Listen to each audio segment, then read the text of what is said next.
actually Yeah. talk right to you guys right there. Exactly, we're here. All right. Yeah. Right. Actually, yeah. Go ahead and stand. We'll stand here like a gruesome twosome so that you got the right eye line. And you go like this, say, yeah, that's really interesting. Oh, that's funny. Far out. Speed. Got speed? Anytime. Okay. What I'd like to do during these few minutes is to briefly go over some of the fundamental concepts in my work in language acquisition. I'm going to divide the presentation into three unequal parts. First, our theoretical work, and I'll be going through four basic hypotheses about language acquisition. Then I'll be talking briefly about the application, and today I'll be focusing mostly on the elementary level, beginning level language class. And finally, I'll take a few minutes and discuss why, even though I think the theory is correct, even though the theory has proved very fruitful, there are difficulties in applying it. And I'll say that some of the difficulties come from our students and some of them come from us. To the theory. The theory begins, the cornerstone of the theory is a hypothesis that we've called the acquisition learning hypothesis. It says that we have two very different ways of going about the job of getting better in another language. You can acquire language, you can learn language, and they're very different. Acquisition I've described as a subconscious process. And subconscious really means two things. It means, first of all, while you're acquiring, you don't always know you're acquiring.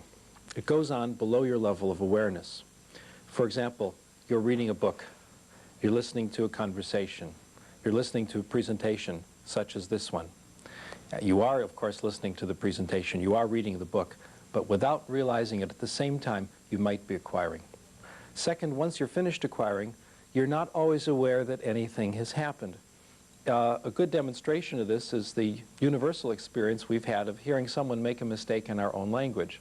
Now, when you hear someone make a mistake in your own language, very rarely can you tell exactly what rule was broken.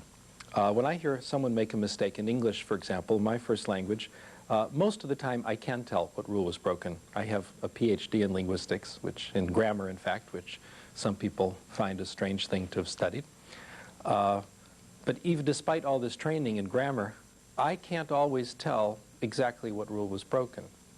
Instead, I have a feeling that something is wrong, but I can't quite put my finger on it. That feeling for correctness, that feeling for language, is what we call language acquisition. We think everyone can acquire language. Everyone can pick up language subconsciously. Children acquire their first languages. Children acquire second languages. Adults acquire language. The ability to subconsciously pick up language does not disappear when you enter school. It does not disappear when you become a teenager. It doesn't disappear when you get older. It's with us forever. We think the language acquisition device never shuts off. Very different from acquisition is what we call learning. That's what most of us did in school. Learning is knowing about language, conscious knowledge of language. In English public schools, for example, we learn that a noun is the name of a person, place, thing, or idea. We learn that the subject and the verb are supposed to agree. This is conscious language learning. Language acquisition and language learning are very, very different. In fact, I think very different psychological processes are involved.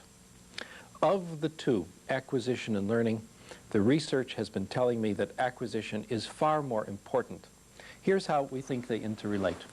When you're about to say something in another language, and it's easy to see in a language you don't speak very well, if you can put yourself in that position.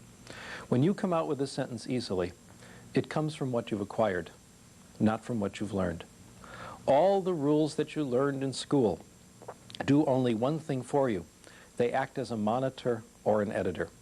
So let's say you've learned a little French in school, you speak French as a low intermediate, you're about to have a conversation in French. The sentence you're about to say pops into your mind from your subconscious somewhere. Then just before you say it, the theory says you scan it, you look at it, you inspect it, you think of the rules you learned in school, and you make corrections. This isn't, I should emphasize, not simply an idea that came from the ivory tower. It's based on research, and the evidence for it is in technical books and journals in the professional literature, but also happens to correspond with the intuitions that many people have about what happens to them when they try to speak other languages. Rather than go through all the research now, what I prefer to do is talk immediately a little about the pedagogy, what went through my mind 11 years ago when I first thought of this idea that there are these two processes and they're related in this certain way. My original idea was this, and I thought it was good common sense. Acquisition gives us our fluency. Learning gives us our accuracy. It's an attractive idea. We have two components. They make two very different kinds of contributions. Clearly, we want both. We want language students to speak easily and fluently, but we also want the grammar to be there. We don't want a grammarless pigeon. So what I thought then is, what we need is a balanced program. 2 days a week acquisition, 2 days a week learning. 2 days a week conversation, 2 days a week grammar. Now, that sounds very fair. The truth must be somewhere in the middle. It has intuitive appeal. Unfortunately, it's wrong. In fact, it's all wrong. What the research has been telling me for the last 10 plus years, no matter where you turn, no matter where you look, the important role is with acquisition. Acquisition gives us fluency and accuracy. For the adult, for the analytic thinking, grammar-loving adult, it's at least 95% acquisition, possibly more. For the child, it's 100%. And I'd also like to admit this to you. No one was more disappointed to discover this than me. As I mentioned briefly at the beginning of this discussion, my graduate work was in grammar. My PhD is in grammar. Like many language teachers today, I love grammar. My life used to revolve around grammar. My best friends are grammarians. I love to discuss relative clauses. The problem is that that's not how language acquisition happens. Language acquisition does not happen by learning grammar rules, by memorizing vocabulary lists. This leads then to our major point. If acquisition is more important than learning, we must ask how it happens. How do we help people acquire language? This is, of course, the major theoretical point for the universities, and it's also the major pedagogical point. If acquisition is more important than learning, that's what we want to have happen in our classrooms. Let me begin this discussion by making what may appear to be an outrageous claim. I think we all acquire language in exactly the same way. The reason this is an outrageous thing to say is that these days in education, as many of you have undoubtedly noticed, we're living in an age of individual variation. We're very concerned with how our students are different, not how our students are the same. We're concerned about individual variation in cognitive style and learning style, which side of the brain people are using, etc. And there's a lot of very good research on individual variation. Nevertheless, there are some things we all do the same, and language is one of them. It's as fundamental, as universal, as breathing, as eating, as walking. We all do it, and we all acquire it the same way. The way we acquire language is amazingly simple. We acquire language when we understand messages.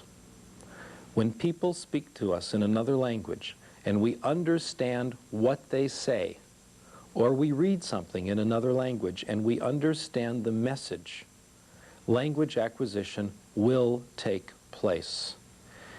In fact, it's an amazing thing. Language acquisition takes place necessarily. It's unavoidable. You can't help it. Given messages people understand, what we call comprehensible input, the language acquisition device goes to work. It happens subconsciously, automatically, and inevitably. Some of you will recognize some of these ideas from Chomsky's philosophizing, especially from his book Reflections on Language. My contribution to the Chomskyan way of thinking is to claim that not only is there a language acquisition that works in children, but it works for second languages as well. And as I mentioned in the beginning of the talk, it doesn't degenerate. Its function is full till the end of our lives. Okay, so we acquire language when we understand it. This major idea of comprehensible input has two corollaries. One corollary has to do with speaking. Talking is not practicing. The ability to speak another language is a result of acquiring it, not its cause. For example, if you want to improve your English, It will not help you to speak English to yourself as you drive to work in the morning in your car. If you want to improve your French, it will not help you to close the bathroom door and speak French to the mirror. I used to think those things help. Now I'm convinced they don't. The ability to speak a language is a result of getting language acquisition, not its cause. In fact, you can look at your own experience to see that this is so. If you've ever been a student in a language class, you can see this. If you give adults comprehensible input, if they understand the messages, in a good language class, after a week or two, 10, 15 hours on the average, my experience has been that talking simply comes. It emerges on its own. You literally can't hold it back unless there's some kind of block, which we'll talk about later. Again, evidence for this is all over the theoretical literature, in my opinion. Many of us have had practical experiences which demonstrate that it's so as well. Children who come to countries, immigrant children, for example, limited English proficient students in the United States, for example. Typically when they arrive, they don't start speaking right away. There's usually a period of several months until they start talking. What we typically see then, when children do start to speak, is that their speech follows a certain natural development in language acquisition. Certain things come early, certain things tend to come in the middle, certain things come later. And after a year or so, they're typically, if they're in an input-rich situation, speaking fairly well. When they start to speak, it's not the beginning of their language acquisition. When they start to speak, it's the result of the comprehensible input they've gotten over the few months of what we call their silent period. Another corollary of this important idea of comprehensible input has to do with the kind of input we present to people. We have in language classes the principle of grammatical sequencing. We're all familiar with this. For example, in our first week of language class, everything is in the present tense. We can only talk about objects in the room, what we're doing at this time, at this moment in class. Suddenly, at the end of the first month, we become obsessed with the past. We can only talk about last week and last year. Eventually, the third month, you can only talk about the future. What will you do when you finish school, etc. We call this grammatical sequencing, and its goal is to aid in the acquisition of grammar. The theory says it has exactly the opposite impact. The major sub-hypothesis says that if we give people comprehensible input, and we give them a lot of it, grammatical sequencing is not only not necessary, it's probably harmful. Let me repeat that a major goal of language class is not just to bring about grammatical fluency in students, it's also to get the maximum level of grammatical accuracy. My position is that the way to do this is to give students a great deal of comprehensible input. They'll produce both fluency and accuracy. The theory says that if enough input is present, if there's a rich source of comprehensible input, all the rules that the students are ready to acquire, examples of all these rules will be there in the input. If you compare, I think that grammatical sequencing has insurmountable problems that comprehensible input handles with ease. Let me just give you the feeling for a couple of these problems. Let's say you're taking a standard language class, say it's French, and it's at the beginning level. And today is past tense day. Today's the day we're going to review the past tense. And you're absent. You're sick. You can't come to class. Something's wrong. Well, the way we currently teach language, it's too bad. You've missed the past tense. You've got to wait till next year when we go through the whole language syllabus again. With comprehensible input, that's not a problem. If you miss class one day, don't worry. Come back tomorrow. You'll hear more comprehensible input. You'll hear more of the rule that you happen to be ready for, no matter what that rule is. You'll see it in the readings. It's the same idea as the well-balanced diet as compared to single doses of individual vitamins. We have a much better chance of supplying the student exactly what he or she needs. Probably the worst problem, though, with the grammatical syllabus is that it's boring. It's very hard to present messages that are interesting and comprehensible to people when our hidden agenda is the relative clause or any other rule. What we're now saying is if we give people messages that are interesting and comprehensible, grammar, to a large extent, takes care of itself. And as most of us who've taught language know, this is easily difficult enough. A final hypothesis will conclude the brief review of fundamental aspects of the theory for us. It's called the affective filter hypothesis, a term I borrowed from Dulé and Burt. To go over this hypothesis, I first need to give you a very brief review of what we know about affective variables. The research has shown us, to, I think, no one's great surprise, that motivation counts in language acquisition. This is, of course, a well-researched area, and I'm only going to give you the tip of the iceberg. Students who are more motivated do better in language acquisition, and this is to be expected. Self-esteem also counts. Those who are better in self-esteem, who have better self-image, do better in language acquisition. I've noted that self-esteem is a dominant concept today in popular psychology, and it's no surprise to see it here as well in language acquisition. There's also a relationship between anxiety and language acquisition. Very simply, the lower the anxiety, the better the language acquisition. It's a negative correlation. My suspicion is for language acquisition to really proceed optimally, anxiety should be 0. Now, this has happened to some of us. If you've been in a situation where you're so involved in speaking another language, a language you may not control very well, that you temporarily forget that you're dealing with another language, when anxiety is temporarily 0, when you're totally focused on the message, that's when you're acquiring. Now, just a footnote before I go on. A misunderstood point about anxiety, I think. I don't think it necessarily applies to everything. I think it applies to language acquisition, but perhaps it has its limits. As a parent, as a university teacher, I'm not particularly progressive. I think that children in elementary school should learn their multiplication tables, no nonsense. I think that graduate students in my program at the University of Southern California should suffer, as graduate students should.